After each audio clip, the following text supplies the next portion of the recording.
Дека 2010 ќе биде година кога ќе почнеме да се враќаме на старите патеки на висок економски раст.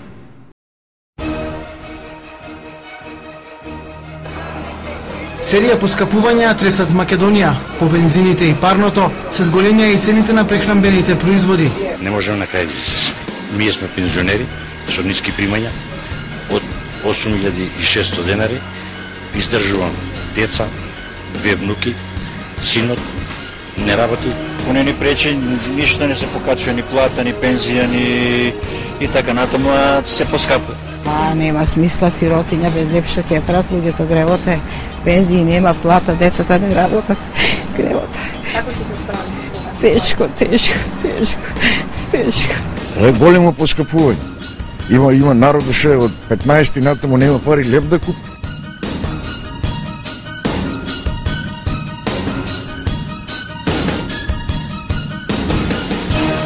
Дека 2010 ќе биде година кога ќе почнеме да се враќаме на старите патеки на висок економски раст.